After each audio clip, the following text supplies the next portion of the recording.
Hi guys, good morning, good morning. So ayan guys, ang ating kamatis.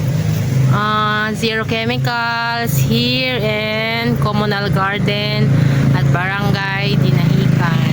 Ayan ang ating update sa kamatis here in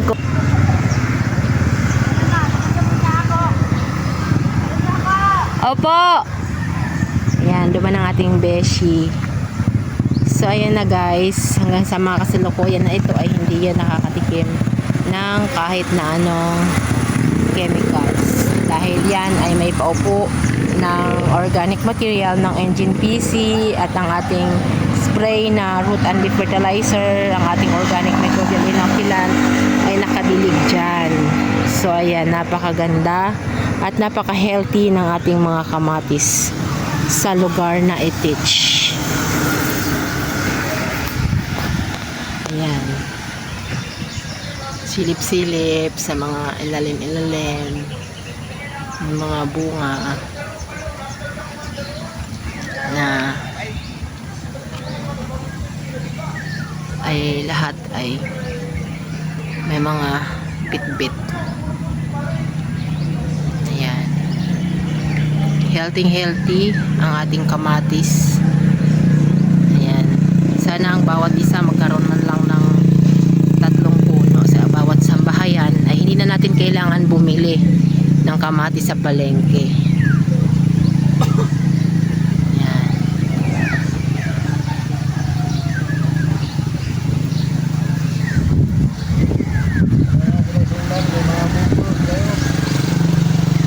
Si Ricky Brown nagagalit kasi mga instruction niya hindi sinusunod.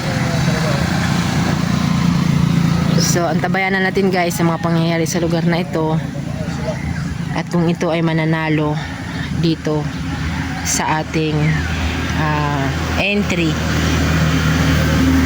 no? Mayroon tayong naka-entry po ito sa Department of Agriculture.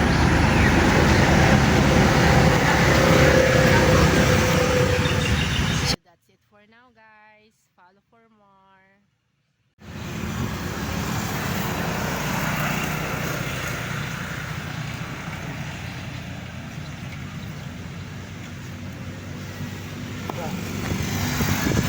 Ayan, ito naman yung ating sili ng panigang. Ayan. Kung napapansin niyo guys, yung dahon niya equal. Walang kumukulot, walang bumabaliktad. Yan dahil ay naka-natural siya. Wala siyang synthetic o wala siyang urea.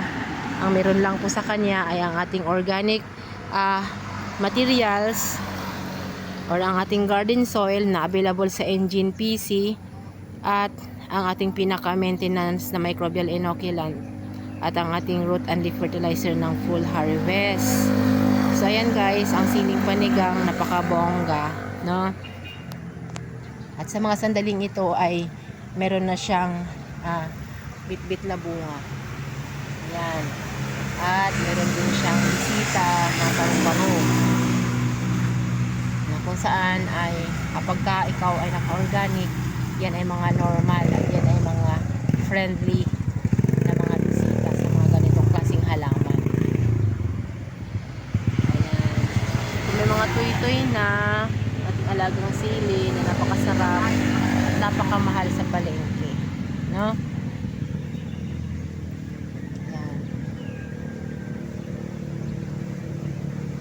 Sili, doon kamatis. Yung gitnang yan guys na walang laman, yan naman ay lalagyan natin ng carrots at saka radish.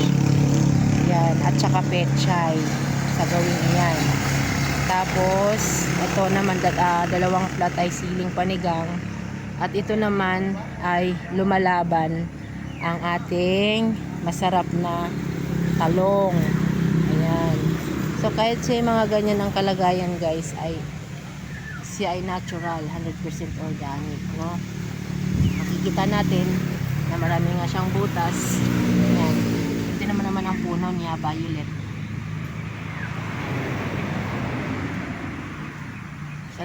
So that's it for now guys. Follow for more.